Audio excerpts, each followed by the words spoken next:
Essentially, the Clayton 3, Hoka introduced the Mach as its new, lightweight, everyday trainer that also works well at speed. So I know the shoe has been out for a little while, and I've actually been running in it for a while, but I really wanted to push it in order to get a good review for you guys. And now, that time has come, so let's start with the upper. The knitted upper material is very supportive, especially around the top and inside of the upper. It keeps your foot secured. There are large holes in the upper for ventilation, and I thought it was decently breathable. While there are some positives for this upper, there are definitely some things I was not a fan of. One being the fact that the upper is very stiff. When I first got the shoe, the upper had an annoying crinkle because it was so stiff. But once I broke it in, it seemed to go away, but still. I feel like if they used a different material for the toe box, it would have been better.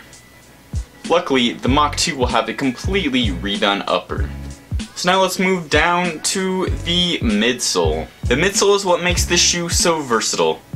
The softer heel and firmer forefoot allow for comfort on slower everyday runs, but responsiveness when you get up on your toes for speed work. The weight to cushion ratio also helps this shoe to work well as a speed or race day shoe.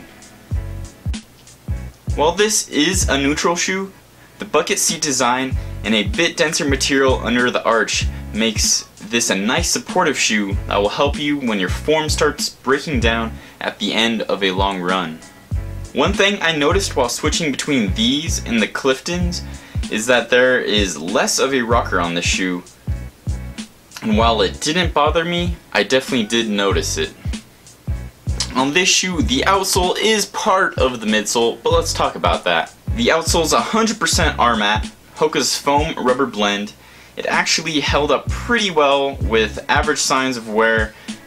There is a good amount of flex grooves that help the shoe not feel overly stiff, though it's not flexible by any means. I raced a half marathon with this shoe, and it was mainly on dirt roads. I was able to run on those just fine without slipping, but if you try and take these guys on more technical trails, you might be sliding around. The Mach is a perfect lightweight trainer and race day shoe. In fact, last week I raced a half marathon in this guy. It gave me enough cushion and support through the whole length of the race, but it was also light and firm enough for when I was picking up the pace. If you're looking for a versatile everyday trainer that will work well for your recovery runs and race day, definitely recommend the Hoka Mach. But that being said, I'm also really looking forward to the Mach 2, which is completely redone top to bottom, and is supposed to be very similar to the Huaka. So that's it for this review. Thanks for watching, stick around to see the specs, and as always, keep on running.